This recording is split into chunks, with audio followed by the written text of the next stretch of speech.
Welcome to English Moja. আসসালামু আলাইকুম, তোমরা সবাই কেমন আছো? আশা করি অনেক ভালো আছো।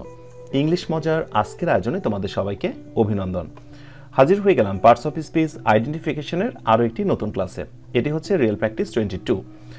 আমি এর আগে আরও 21টি ক্লাস নিয়েছি। তোমরা সেই ক্লাসগুলো যদি করতে চাও তাহলে একেবারে টেনশন করার দরকার নেই। জাস্ট উপরে তাকিয়ে দেখো, ডান পাশে আমি একটি আই বাটনের লিঙ্ক দিয়ে দিলাম, সেখান থেকে তোমরা পূর্বের ক্লাসগুলো করে আসতে পারো। তো চলো আজকেও একটি সেন্টেন্স দেখি এবং সেন্টেন্সে ব্যবহৃত প্রত্যেকটি ওয়ার্ডকে দেখিয়ে দিই কোনটা কোন পার্টস অফ স্পিচ। ইয়েস, এই হচ্ছে প্র্যাকটিস 22। তো এই হচ্ছে সেন্টেন্স। আমি সেন্টেন্সটা ফার্স্টে পড়ে দিচ্ছি, প্রথম থেকে শুরু করে শেষ পর্যন্ত, তার বাংলাটাও করে দিচ্ছি, তারপর প্রতিটি ওয়ার্ডকে আলাদা করে ধরিয়ে দেখিয়ে দেবো কোনটা কোন parts of speech. One very conspicuous change, একটা সবচাইতে স্পষ্ট পরিবর্তন ইন আওয়ার সোসাইটি, আমাদের সমাজে, is the presence of working women, যে মহিলাদের কাজের ক্ষেত্রে অংশগ্রহণ, অর্থাৎ আমাদের সমাজে মহিলাদের কাজের একটা অংশগ্রহণ হচ্ছে, এটা স্পষ্টতই লক্ষ্য করা যাচ্ছে। কনসপিকুয়াস মানে হচ্ছে স্পষ্টত, এবং সেটা কি আউটসাইড দ্য হোম, অর্থাৎ বাড়ির বাইরে যে মেয়েরা কাজ করতে শুরু করেছে, এটা স্পষ্টতই আমাদের সমাজে এখন লক্ষণীয়। ওয়ান এটা হচ্ছে একটি অ্যাডজেক্টিভ। তুমি সবসময় খেয়াল করে দেখবে যে ওয়ান সাধারণত কিন্তু একটা নাউনের আগেই বসে।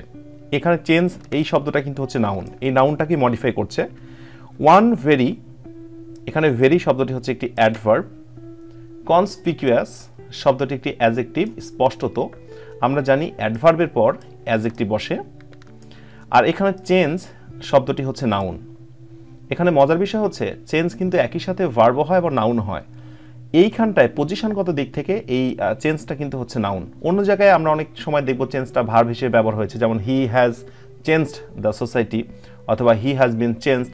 এইসব জায়গাগুলোতে চেঞ্জ কিন্তু হচ্ছে ভার্ব, বাট এখানে অ্যাডজেক্টিভের পরে যেহেতু বসেছে তাহলে অবশ্যই এটি হচ্ছে নাউন। ইন হচ্ছে প্রিপোজিশন। আওয়ার হচ্ছে পজেসিভ, তবে পজেসিভ বলা যাবে না, সকল পজেসিভই হচ্ছে অ্যাডজেক্টিভ, কেননা তারপরে আরেকটি নাউন বসেছে, সোসাইটি। তো এখান থেকে শুরু করে সবটুকুর নাম কিন্তু হচ্ছে মূলত নাউন ফ্রেজ বা সাবজেক্ট। এরপরে আসো ইজ হচ্ছে মেইন ভার্ব। মনে রেখো am, is, are, was, were এগুলো হচ্ছে মূলত অক্সিলারি ভার্ব, কিন্তু কোনো সেন্টেন্সে যদি একটা ভার্ব হয়, অর্থাৎ am, is, are, was, were ছাড়া যদি আর কোনো ভার্ব না থাকে, তাহলে সেটাই কিন্তু হচ্ছে মেইন ভার্ব। তো এই সেন্টেন্সে ইজ ছাড়া আর কোনো ভার্ব নেই, দ্যাটস ওয়াই ইজটা হচ্ছে মেইন ভার্ব। দা আর্টিকেল বলা যাবে না, এটা হচ্ছে অ্যাডজেক্টিভ। প্রেজেন্স এটা হচ্ছে নাউন। প্রেজেন্ট এটা নাউন হচ্ছে প্রেজেন্স। লাস্টে সিই এই সাফিক্সটি হচ্ছে নাউনের বৈশিষ্ট্য। প্রেজেন্স উপস্থিতি, এটা হচ্ছে নাউন। আর সাধারণত আর্টিকেলের পরে নাউন বসে, এটা আমরা জানি। অফ প্রিপোজিশন, ঠিক প্রিপোজিশনের পরে ভার্বের সঙ্গে আইএনজি হয়েছে ওয়ার্কিং। তো তোমরা বলো তো দেখি ওয়ার্কিং এখানে কোন পার্টস অফ স্পিচ। আমি দুইটা অপশান দিয়ে দিচ্ছি, option A adjective, option B noun. Okay, I hope guess করে ফেলেছো, বা আগের ক্লাসগুলো তোমরা যারা করেছো তোমাদের এটা বের করতে খুব বেশি কষ্ট হচ্ছে না। তারপরেও তোমরা যারা নতুন আমার সঙ্গে যোগ দিলে তোমাদের সুবিধার্থে বলে রাখি, এইখানে ওয়ার্কিং হচ্ছে একটি অ্যাডজেক্টিভ। কেন অ্যাডজেক্টিভ? কেননা উইমেন এরপরে হচ্ছে এটা নাউন, নাউনের আগে তো অবশ্যই অ্যাডজেক্টিভ বসে, তাই না?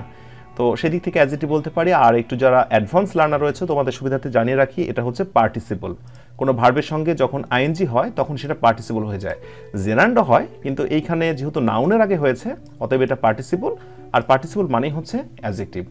তো উইমেন এইটা হচ্ছে তোমার নাউন, এটা হচ্ছে প্লুরাল। আউটসাইড, তো এইবার তোমাদের কাছে আমার প্রশ্ন, আউটসাইড এখানে আসলে কোন পার্টস অফ স্পিচ হিসেবে ব্যবহার হয়েছে? আমি তোমাদের একটু হেল্প করি।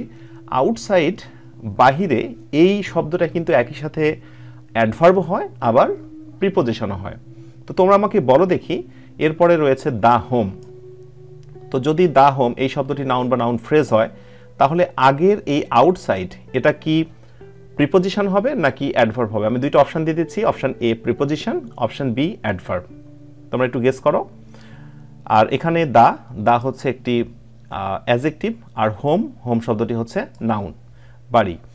তো এইখানে আউটসাইড কি হবে? আমি একটা ক্লু দিয়েছিলাম তোমাদের জন্য, আই হোপ তোমরা অনেকেই গেস করে ফেলেছো। এবার আমার সঙ্গে আনসারটি মিলিয়ে নাও। এখানে আউটসাইড শব্দটি হচ্ছে একটি প্রিপোজিশন। তো কেন এটা প্রিপোজিশন? কারণ প্রিপোজিশনের পরে একটা প্রিপোজিশনের অবজেক্ট থাকে, নাউন বা নাউন ফ্রেজ থাকে। এই যে এটা হচ্ছে নাউন ফ্রেজ, তাহলে অবশ্যই এটা হচ্ছে প্রিপোজিশন। আর এটা অবশ্যই অ্যাডভার্ব না, কারণ কখনোই অ্যাডভার্বের পরে কিন্তু কোনো নাউন বসে না। তো আশা করি বুঝতে পেরেছো আজকের আলোচনা যে কোনটা কোন পার্টস অফ স্পিচ। পরবর্তী প্র্যাকটিস 23-তে তোমাদের সঙ্গে আবারও কথা হচ্ছে। তোমরা সবাই অনেক ভালো থাকো আর ইংলিশটাকে এনজয় করতে থাকো ইংলিশ মজার সাথে। এই প্রত্যাশা শেষ করছি। তোমাদের সবার জীবন অনেক সুন্দর হোক। আসসালামু আলাইকুম।